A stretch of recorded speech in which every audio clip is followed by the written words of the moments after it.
Hey guys, how's it going? It's Mike from Mike's Garage, and today I got another good one for you. Today I'm going to show you how to properly replace your pads and rotors on your vehicle just using common hand tools. Now this is a very easy job that you can do inside your driveway or in your garage by saving you probably a couple $100s rather than going to a dealership or an independent. Doing the pads and rotors on your vehicles is safe and necessary for your vehicle for stopping distance, power, and longevity of your vehicle as well. Like I said, we're just using common hand tools. We're going to get in the truck, we're going to get this done, show you guys how to properly do it from beginning to end.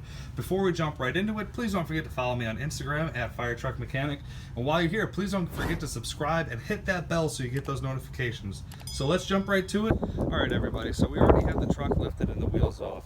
I did that just to spend more time explaining to you guys how to properly replace your rotors and pads. First thing you want to do while you're in here is check all your suspension components, as your upper control arm, your struts, your tie rod ends, your sway bar links, and your lower control arms. You want to do this because this is going to be a very good time to get a close, good visual inspection on everything. When you're done checking all of that, I want you to check your lines, your wires, or your lines, your hoses, everything leading up to the brakes to make sure there's no leaks or tears or anything like that. And then check your calipers, your mounting bracket, and your rotor. You can see this rotor's definitely had some wear by the waves inside of it, and there's some bluing up top. Bluing is going to indicate some heat. Maybe these have been getting too hot, or definitely because those pads are almost have nothing left. So we're going to jump right into it from here. First thing you're going to do is take off your caliper, and you're going to do that. There's two bolts here, one up top and one on bottom. The one on bottom you're going to take off, and this is going to swing up almost like a clamshell. It's going to open up like that. You're going to pull it off and hang it on your upper control arm. That's going to be the easiest way and the best way to get it up and out of your way. So let's jump right into that.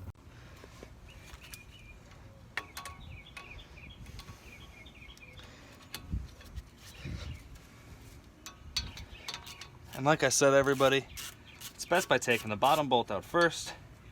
Once you get that bottom bolt out, you should be able to take a screwdriver in between the caliper rungs, let some pressure off the pistons, and this should be able to slide right up, maybe with a little bit of force, but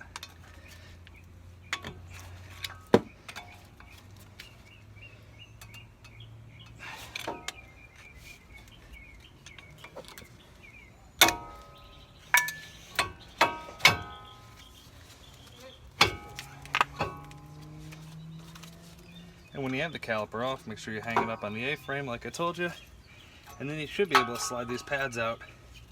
Once you slide them out, you'll definitely be able to see there was no pad left of that.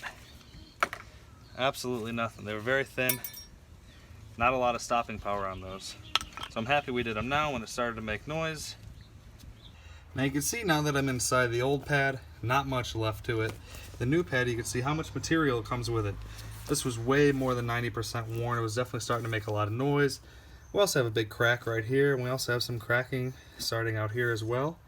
So it was definitely a perfect time to come on in and replace these pads. So let's jump back to the car, show you how to put the new rotors on and put these new pads on. Alright, we're back to the vehicle now. Now what we're going to do is we're going to take off the caliper by taking off these two 13/16 bolts that hold the caliper on. Now you might need a breaker bar for this, or a long wrench.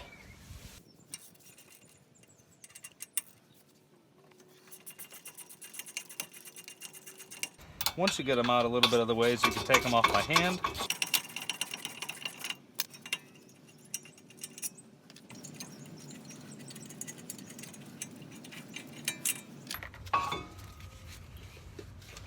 Now a good thing to do is try to compare your rotors, make sure they're the same size. You can tell looking by the outside of the crown that they match up, and the outside of the rotor that they match up, so they appear to be the same rotor and should work fine. The thing to do now is to take the rotor off. If you can't pull it right off, you're going to have to give it some love with a hammer and tap it off. One or two taps should take it right off. There we go. So now that our rotor's off, spin the rotor, or spin the hub and try to listen for some bearing noise and give it another good visual inspection, because you can see a little bit more with the rotor off. Now that we have the rotor caliper mount off, what we're going to do is we're going to go ahead and spray the hub. We're going to spray the hub with some brake clean, spray it in a circle, top to bottom, about 2 circles. Take a rag, try to wipe off all the gunk and hard grease, and then take a wire brush and try to go all the way around the hub. Once you're done with that, I like to take and hit it with some brake clean again, get all the hard stuff off, wipe it off one more time, just to ensure that nothing's on the hub, because if there were to be some debris on the hub, it would cause the rotor to mount crooked and it wouldn't cause for even brake wear. Next, when you're done, what I like to do is take some synthetic caliper grease and I like to rub it on the hub as well as the caliper, but we'll show you that next.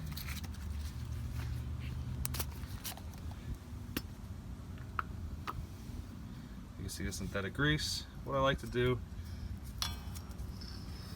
is just go in between each stud. Some people like to use anti-seize here. I just think synthetic grease works the best, especially in Florida with all the salt. So as you can see, we have our grease on our hub. What we're going to do now is add the rotor. Take the rotor, put it on, and if the rotor's not staying straight, take a lug nut and put it on top of one of the studs, put it all the way down, and it should keep your rotor nice and straight. Alright everybody, so I have the brake caliper bracket here, and what I did is I sprayed brake clean on all these points where the hardware goes. I took a wire brush and I scrubbed it outside. I wanted to show you this inside. I didn't want to do too much cleaning inside because the dust that comes out the brake boots can kind of be harmful to you.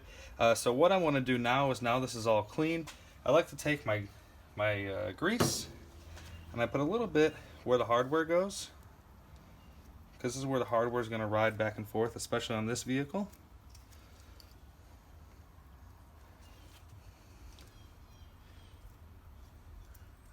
And synthetic grease is what I always recommend using because it's easier on rubber components. So we have it in there now. And what I like to do with these pads and rotors is I'll put the hardware in, and then I'll put my pad in, making sure carefully that I don't touch the pad material. I don't want to get any grease or anything on that. And then I'll put this end in, slide the hardware in, and we have one pad in, ready to go. I'm going to do the same with the opposite side. Hardware in, hardware in. And the pad and hardware is fully in.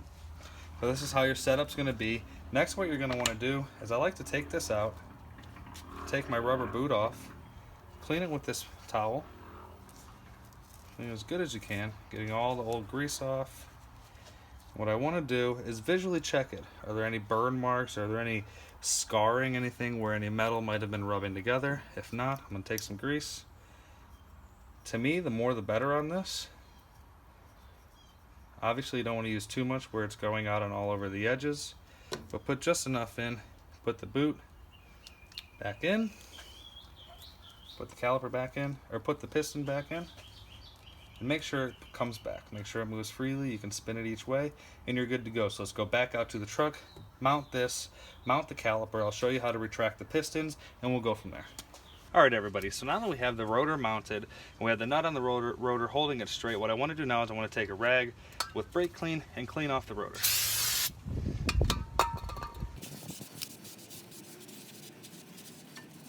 Now that we have the rotor clean, what we're going to do is we're going to mount the caliper bracket.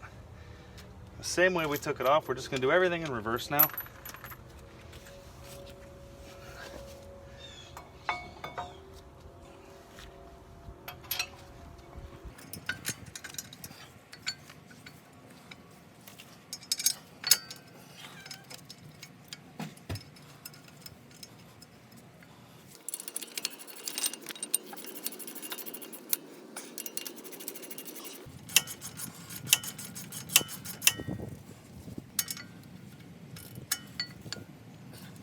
Alright everybody, so now the caliper bracket's back on, what we're going to do is decompress the pistons on the caliper, put the caliper on, and then we should be good to go.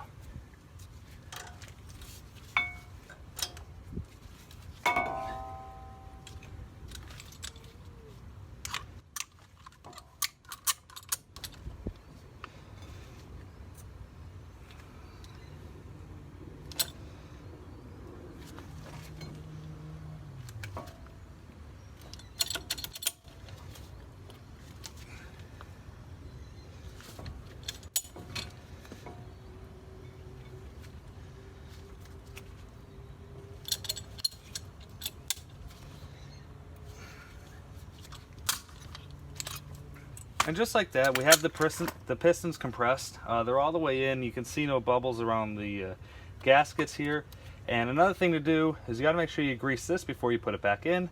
But we're going to go ahead and put it back on. When you put it back on, make sure that the lines aren't crossed or kinked.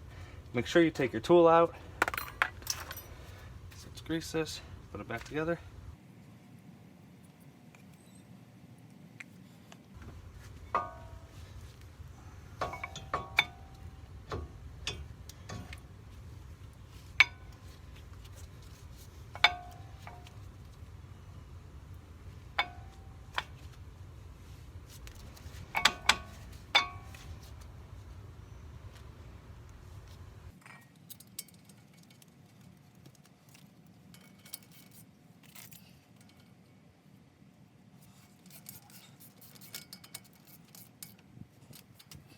Alright guys, and just like that, we have our caliper back on. What I'm going to do is double check the tightening on everything, put the wheel on, and we should be good to go. Alright everybody, that is it. That is how you properly replace your front pads and rotors. Like I said, very easy. Should take you less than an hour, 2 hours, and definitely save you a couple $100 rather than going to a dealership or an independent. All I have to do is drop the truck, torque the wheels, and we'll be good to go. Now before you roll out of the driveway, make sure you pump your brakes at least 10 times to get all the new fluid back to the front of the caliper, because remember, we did depress all the calipers. So fluid getting back up there is going to be key for making sure your truck stops the first time you want to go and stop. But that is it guys. Thank you for the view. Please don't forget to sub. Please don't forget to hit the bell on the sub.